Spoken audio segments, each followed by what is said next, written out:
We spoke about books. I want to speak about the book. Do you have a surah or an ayah that when you land on, Sheikh Hamza, you get emotional or you I mean, almost cry? it's all depends on, you know, because I read the Quran, I do juz a day, and I tend to either stawqafatni ayah, then I go to the tafsirs, usually while I'm reading it.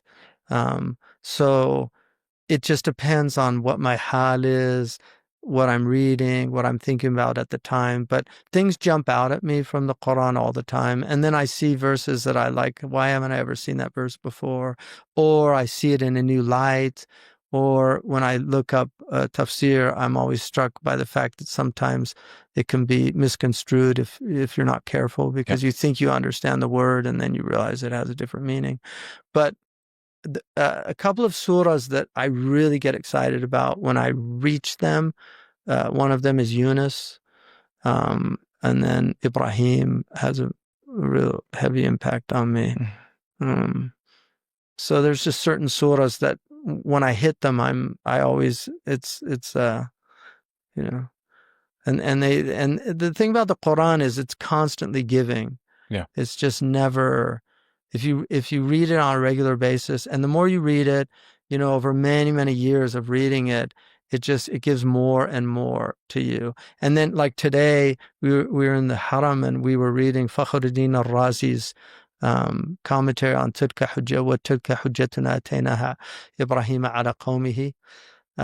So we read that tafsir, and he gives, because the tartib is very unusual in that there's 18 prophets that are mentioned in that, and it's a very unusual tartib, but he gives the most incredible interpretation of why Allah uses that tartib. So there's nothing fortuitous in the Quran. There's nothing that's happenstance. Every letter, every word, even the mudud have meaning. If you look at the mudud, I mean, I'll give you one example.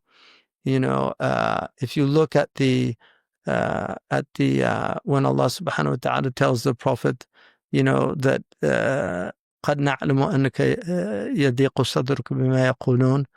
Allah tells the Prophet just to فَسَبِّحْ, and then be amongst the people of sujood, and then he tells the Prophet, وَاعْبُدْ رَبَّكَ حَتَّى يَأْتِيكَ الْيَقِينَ.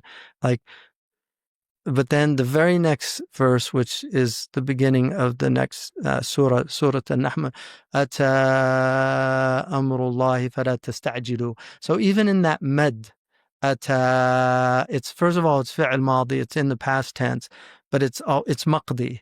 It's like the amr of Allah is coming. Don't try to hasten it. And one of the things of this ummah is that they yasta'jilun. Khabbab ibn al-Arat, when he came to the Prophet, he was in the dhill of the Kaaba, and he came to complain to the Prophet about what they were, because they were really having a hard time. They were being tortured and punished. And the Prophet ﷺ, he got up and he just said to him, the people before you, they used to get sawed in half, and that didn't prevent them from being. But he ends that hadith, which is in al-Bukhari. He says, he tells him, he said, Wallahi la yutamminna Allahu هذا الأمر حتى يعني يركب الراكب من صنعاء إلى حضرموت ولا يخاف إلا الذئب في الطريق. They'll only fear the wolf on the road, And then he says, ولكنكم قوم تستعجلون. You're trying to make something happen before it's time. And I think that's been the problem with this ummah for a very long time. Things are in God's time, not in our time. And sabr is miftah al-faraj. And people say, oh, how long we're patient? Sabr is not tahammul. Al-himar yatahammal. Like a donkey will bear. But a donkey, sabr is bil-ihtisab. You have to have ihtisab and patience. So a donkey is not patient. A donkey yatahammal al-mashaq. But it's not la yasbiru alayh. It's the human being that can. And sabr is الصبر على طاعة والصبر عن المعصية وصبر على قضاء الله. That's sabr.